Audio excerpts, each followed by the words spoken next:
What happens when someone unexpectedly enters a studio and everyone inside, including Dr. Phil, freezes in shock?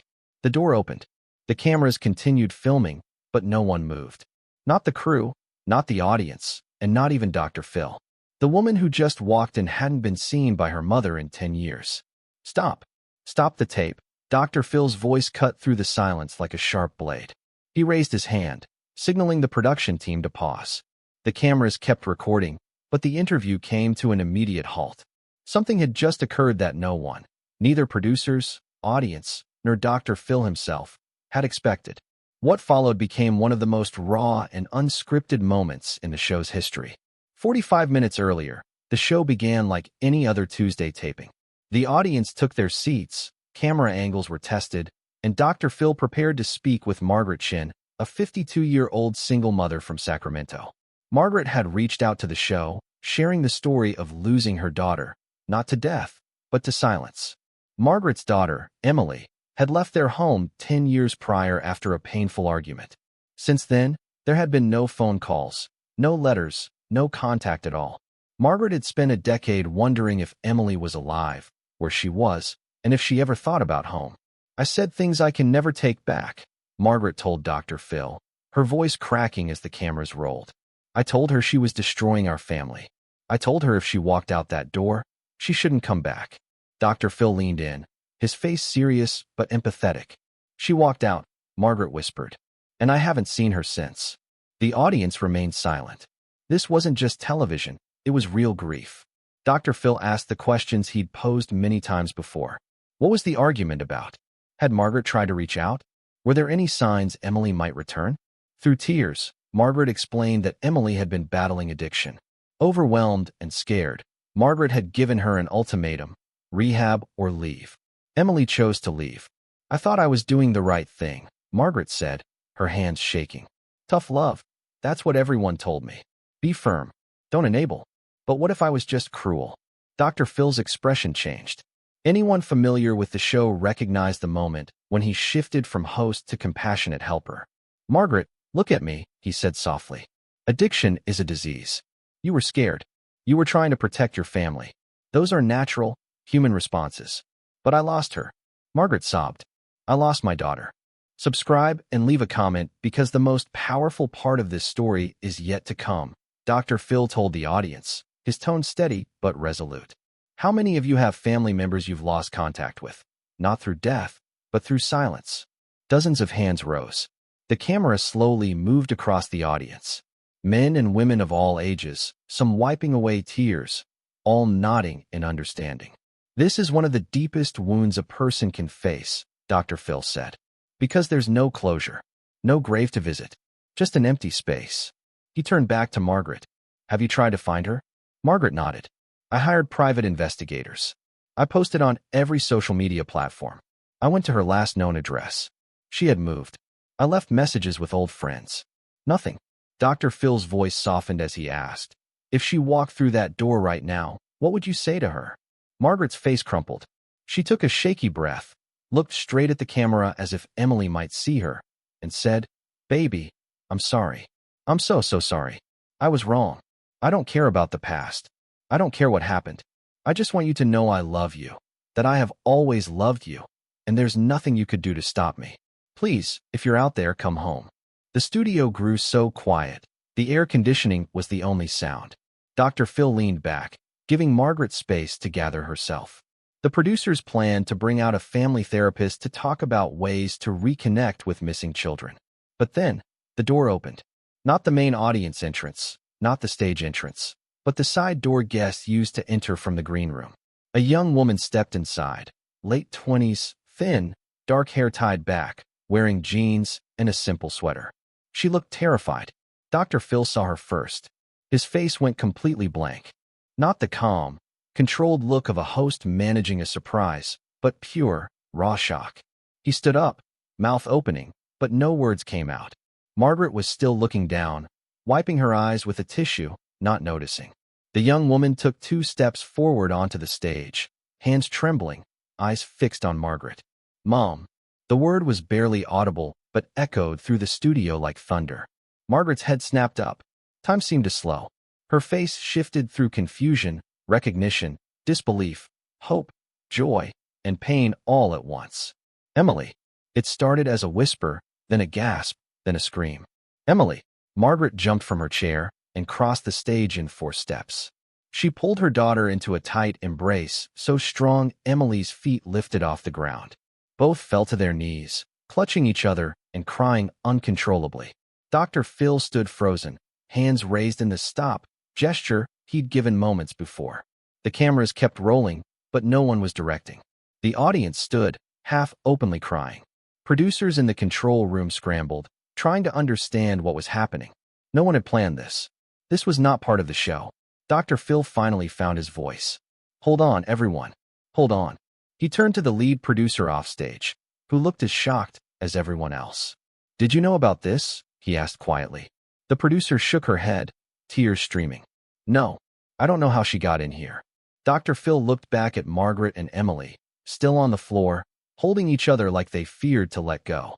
He moved closer, knelt beside them, and waited. This was grief turning into joy in real time, and Dr. Phil knew not to interrupt.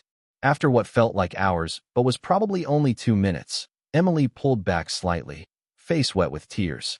"I saw the show's advertisement," she said, voice shaking. "I saw your name on the guest list. I didn't know if I should come. I was so scared. But I couldn't. I couldn't let you think I didn't care." Margaret cupped her daughter's face with both hands. "You're here. You're really here." "I'm here, Mom. I'm so sorry. I'm so sorry for everything." "No," Margaret said firmly. "No, I'm the one who's sorry." Dr. Phil's voice was soft but clear. "Emily, how did you get in here?" Emily let out a shaky laugh through tears. "I told security I was a guest. Showed them my ID with the same last name. They thought I was scheduled and let me wait in the green room. I was going to leave. I was too scared. But then I heard my mom talking, and I just couldn't stay away." Dr. Phil stood up and addressed the audience directly. "Ladies and gentlemen, I've been doing this show for over 20 years. I've seen thousands of families, countless stories, endless moments, but I have never, and I mean never, seen anything like this." The audience erupted in applause, not the polite, staged kind, but raw, heartfelt, cathartic applause. Dr. Phil helped Margaret and Emily to their feet and guided them back to their chairs. "We're going to take a short break," he told the cameras. "We'll turn off the lights and give this family some privacy. If they're willing, we'll come back afterward to discuss what happens next." Before the cameras cut away, Dr. Phil did something rare. He looked straight into camera 1 with a serious expression. "If there's someone in your life you've lost contact with, a parent, child, sibling, I want you to hear this. Pride isn't worth it. Silence isn't worth it. No matter what happened or what was said, it's never too late to reach out. Never too late to say I'm sorry. Never too late to come home." He paused, lowering his voice to almost a whisper. "Because you never know when a moment like this might come or when it might be too late. Share this story. Subscribe. Let's make sure it's never forgotten." During the break, Dr. Phil brought in 2 members of his psychological team.